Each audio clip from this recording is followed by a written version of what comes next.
hormati ibu-ibu majelis guru SD Negeri 09 Karangkai dan yang tidak lupa ibu banggakan anak-anak ibu perwakilan dari kelas 4 sampai kelas 6. Pada kesempatan pada hari ini kita ucapkan puji syukur dulu kehadirat Allah Subhanahu wa taala yang telah memberikan kita nikmat sehingga kita bisa hadir kembali di sekolah kita dalam keadaan sehat walafiat walaupun dalam kondisi berpuasa.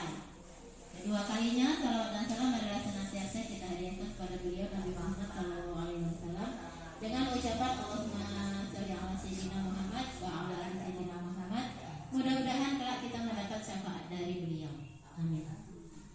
Baiklah Bapak Kepala Sekolah dan ibu-ibu sekalian serta anak ibu yang ibu banggakan, pada kesempatan siang hari ini kita akan berdiskusi tentang aset sekolah. Jadi ada pemanfaatan aset sekolah yang ada di sekolah kita. Kalau kita dengarkan aset sekolah itu kayaknya hubungannya dengan yang nyata-nyata, misalkan sekolah kita itu punya laptop, sekolah kita itu punya gedung, sekolah kita itu punya perpustakaan misalnya.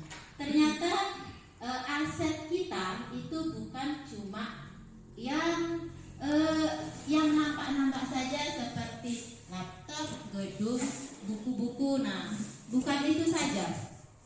Tapi aset kita itu meliputi 7.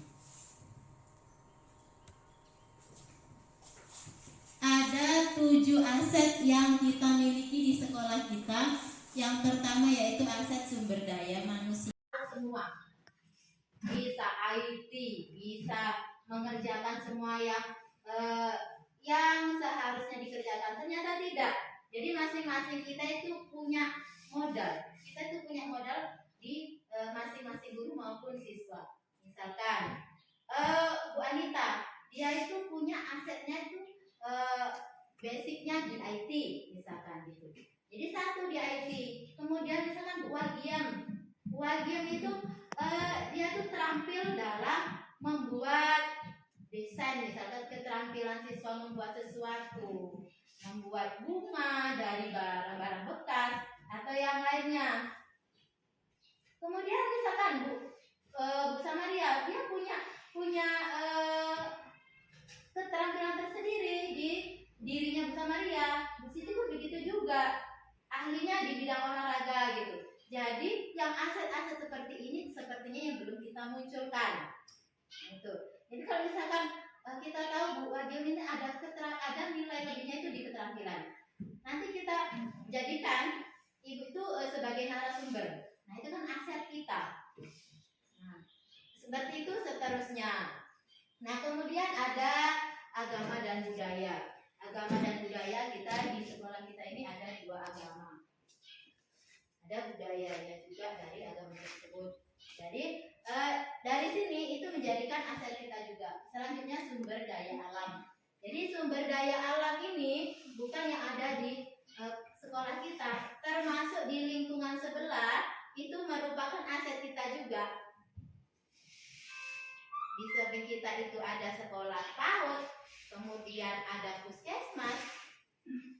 Misalkan di sebelah sekolah kita itu ada didirikan misalkan UMKM, atau kita sebenarnya punya aset di lingkungan kita itu untuk membuat batik. Namanya siapa yang tahu? Yang di toko-toko itu ada di daerah kita ini. Ekoprint. Nah, Ekoprint itu merupakan aset kita, ada di desa kita. Jadi nanti bisa kita panggil ibunya yang bisa membuat Ekoprint itu, nanti kita budayakan di sekolah. Itu merupakan aset kita juga dari lingkungan alam. Kemudian ada sosial.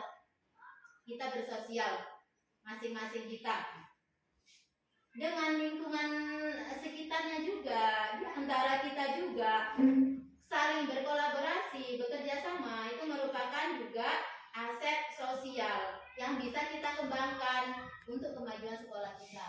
Kemudian aset yang lainnya yaitu aset politik atau kelembagaan. Ini contohnya misalkan ada kerjasama dengan pemerintah desa, ada kerjasama kita dengan puskesmas, dengan polisi, TNI, Polri. Kemarin sudah pernah kita didatangi juga Babinsa pada satu acara mereka yang memberikan menjadi pembina upacara. Berarti ada kerjasama kita dengan kepolisian. Kemudian aset kita berikutnya yaitu finansial. Ini kayaknya yang kita tahu, aset kita itu finansial. Finansial itu apa? Di situ ada gambarnya uang recehan. Nah, finansial itu berarti berhubungan dengan keuangan. Kalau di sekolah ya dana bos itu untuk kelangsungan sekolah. Yang terakhir yaitu modal fisik. Modal fisik yang kita tahu tadi. Di sekolah kita ada gedung. Kemudian ada alat-alat untuk pembelajaran, ada Scopus, ada laptop, ada Chromebook, ada iPad yang ada di sekolah kita. Yang digunakan itu untuk kemajuan sekolah kita. Nah, dari 7 aset ini bisa kita kembangkan untuk kemajuan sekolah kita, seperti itu.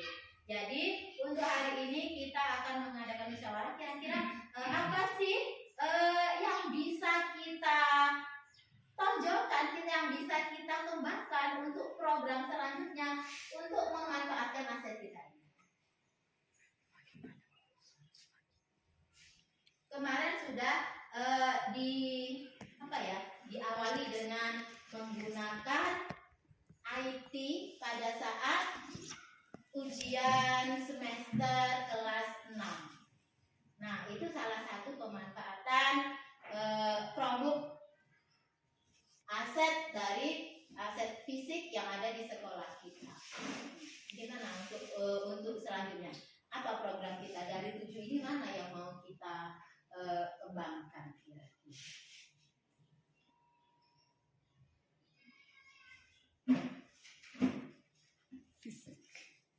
Gimana? Dari gurunya atau dari ya? Kayaknya yang harus kita lakukan pertama ini dari sumber daya manusianya dulu. Dari sumber daya manusianya. Oh ya. Apa yang potensi yang ada di kita ini yuk kita kembangkan gitu loh. Nah iya. Contohnya misalnya kita ambil untuk asesmen kemarin kita sudah menggunakan IT atau Android. Itu dulu kita sampai kita kembangkan gimana caranya sih supaya bapak ibu guru yang lain itu bisa dan tahu. Nah iya. Jadi ini nanti kolaborasi antara sumber daya manusia dan memanfaatkan aset berikutnya yaitu aset fisik. Ya, penggunaan Chromebook atau laptop yang sudah ada di sekolah kita. Nah, begitu. Gimana untuk anak-anak ibu? Kami juga mau loh Bu belajar kayak ujian gitu kayak anak kelas 6 pakai Chromebook. Oh iya, bagus. Jadi ada keinginan ya, ada keinginan dari anak-anak untuk berarti kalau keinginan belajar. Ada kemauan berarti tentunya gurunya harus siap dulu kan? Iya, iya. Jadi kemarin kan sudah ada itu, baru kita coba untuk yang kelas 6 ya. Nah, untuk berikutnya nanti akan kita tularkan.